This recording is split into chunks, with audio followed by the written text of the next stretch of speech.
This is a fan-generated show. If you would like to support us, please go to jamieglazov.com and also don't forget to subscribe to our YouTube channel. All your support is greatly appreciated. Good evening. Welcome to the Glazov Gang. Tonight, Obama's cash payments to the Mullahs. Backed by popular demand, Daniel Greenfield, a Shillman Fellow at the David Horowitz Freedom Center and the writer of the blog The Point at frontpagemag.com.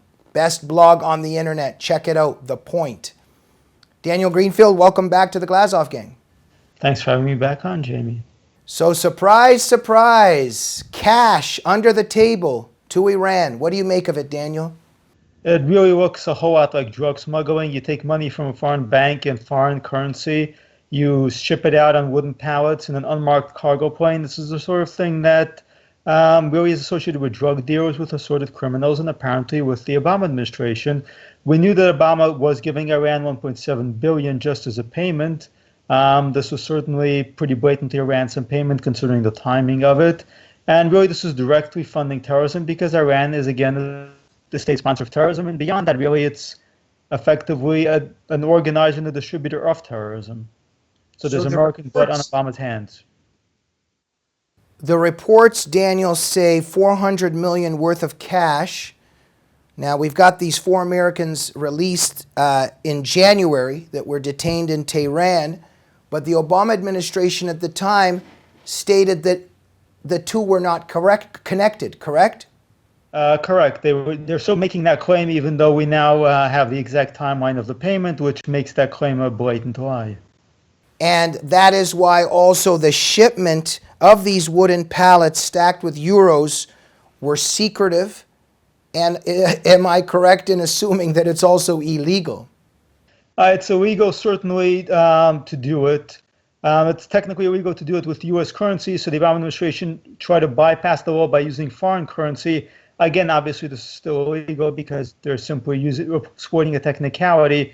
The United States government has absolutely no right to fund terrorists in general. Certainly, it's illegal for them to give money to Iran.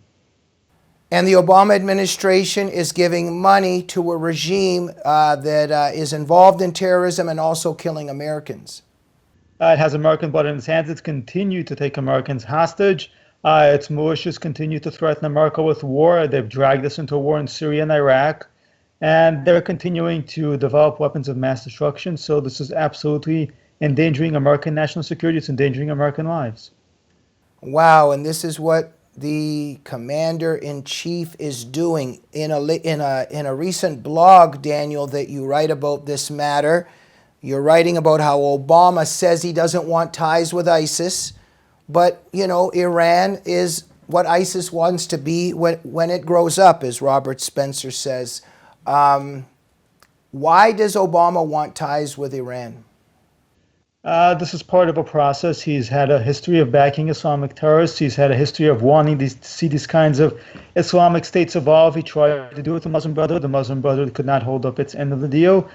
So he now effectively turned to Iran to find this kind of Islamic political model that the United States could have a relationship with, that the United States would make a deal with the devil, and this would somehow fix the whole problem of terrorism and would fix our relationship with the Muslim world.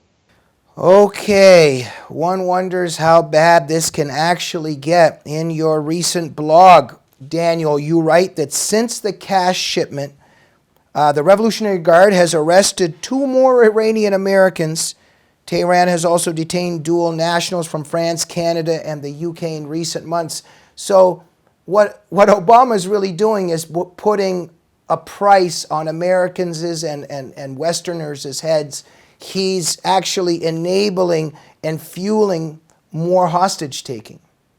He is indeed, and this is not the first time he's done this. He did this with the Taliban. We saw that with the whole 5 Taliban prisoner swap thing. He does this on a regular basis. It's part of a program. For example, this will allow him to continue funneling money to Iran, just with the Taliban that allowed him to continue releasing Islamic jihadists from Guantanamo Bay.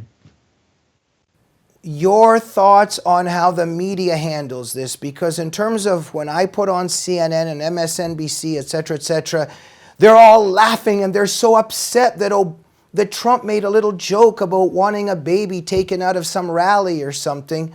Is that really the big news? I would think that this is the big news. This ought to be the big news, but the media is desperately, of course, spinning and trying to find an angle in the story. Meanwhile, it plays up anything the Republican does and turns into a major crisis. This is something they've always been doing. So, for example, remember Marco Rubio and the water bottle. That was a silly thing. But again, they'll take anything and they'll play it up and turn it into a major issue. They've been doing that with Trump for a while now. They'll be doing it with any Republican.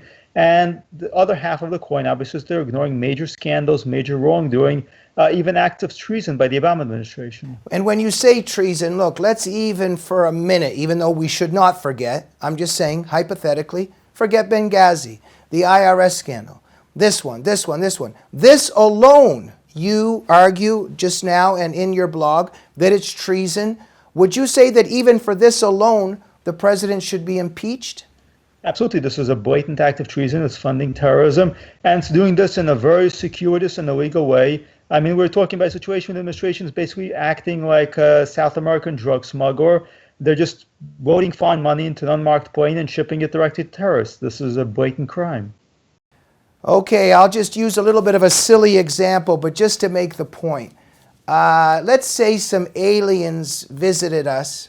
They don't know anything going on, and they just see this, and we explain it to them through a translator, and they say, but this is the leader of this country.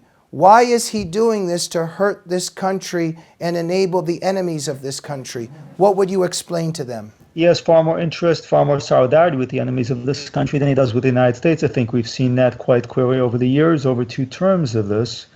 He has sympathies with political Islam. He has no sympathies whatsoever with America. Why? That's a more complicated question. You certainly see that across the spectrum of the left. The left has far more solidarity with Islam than it does with the United States. It despises the United States. It views Islam as a positive force for political change. It views Islam as a victim of Western colonialism. And then, of course, there's Obama's own background, which is rather complex and raises questions about his loyalties. It's really hard to grasp that, but certainly combine the two together and you have something very ugly. And the conclusion would be that Obama wants the destruction of America as it exists in its shape and form today, correct? Certainly he's been quite blatant about wishing and wanting the destruction of American power, and it's hard to destroy American power without destroying the United States. Daniel Greenfield, always an honor and a privilege to have you on the Glazov Gang. Thank you very much for having me on, and have a good night. Thank you. Everybody read Daniel Greenfield's blog, The Point. You can find it at frontpagemag.com. Visit it every day. Also, please remember that the Glazov Gang is a fan-generated show. Please go to jamieglazov.com to support the program and make sure you are subscribed to the YouTube channel of the Glazov Gang. We'll see you soon. Good night.